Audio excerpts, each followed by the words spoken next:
examinar todos los años la memoria que da el presidente de la República de las tareas cumplidas en materia presupuestaria de cada una de sus instituciones, de acuerdo al informe que le da la Cámara de Cuentas. Para hacer todo esto es necesario que la gente comience a prepararse antes de la elección. El objetivo básico y fundamental es que los militantes se preparen para que eduquen al pueblo y el pueblo aprenda a depurar por quién va a votar.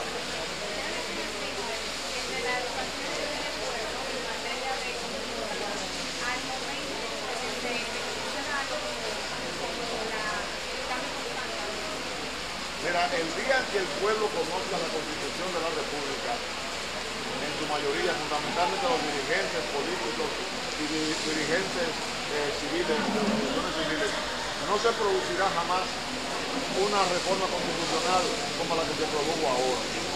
Primero porque el pueblo protestaría, porque un presidente estando en el poder modifique la Constitución para favorecer su continuidad. Eso no está contemplado en la Constitución de la República. Se hizo, pero no está contemplado. ¿Por qué? Porque un presidente, la ley y las reformas no deben de regir para el presente, para el porvenir. Si el presidente fue electo para 4 años, no se puede modificar la Constitución para que dure 8. Eso desde el punto de vista ético y moral y desde el punto de vista legal. Sin embargo, se hizo. Y el pueblo lo ha aceptado de una manera tranquila.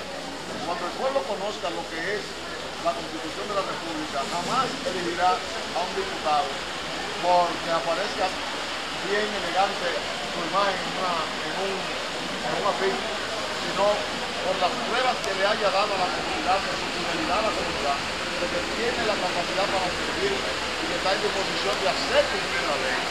Jamás elegirá un alcalde que no haya sido miembro de esa comunidad y que no conozca realmente ese comunitario, que no conozca el candidato las necesidades básicas de esa comunidad. O sea, aquí estamos creando la condición para tener un ciudadano consciente, un ciudadano crítico, un ciudadano exigente, un ciudadano comprometido y disciplinado, que sepa entender que para mejorar la democracia tiene que ir con un voto consciente, que para mejorar la democracia tiene que elegir a los mejores hombres y mujeres para que los representen, porque los que resulten electos en cada elección van a ser la gente que van a manejar los presupuestos.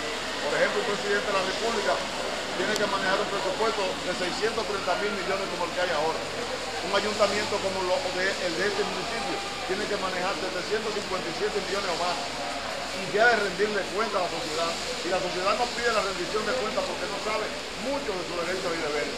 Y estamos tratando de que los ciudadanos del municipio de Santo Domingo Norte conozcan sus derechos y sus deberes para que las próximas elecciones no sea un asalto a la voluntad del municipio, sino unas elecciones que traigan gente electa que contribuyan con la mejoría sustancial de este municipio.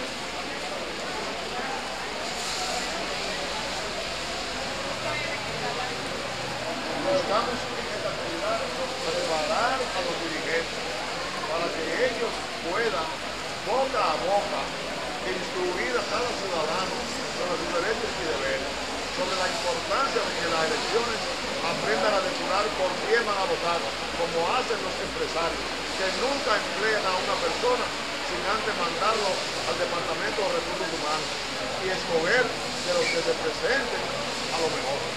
Y es lo que buscamos aquí, que lo mejor sea lo que sea electo en las próximas elecciones de mayo del 2019.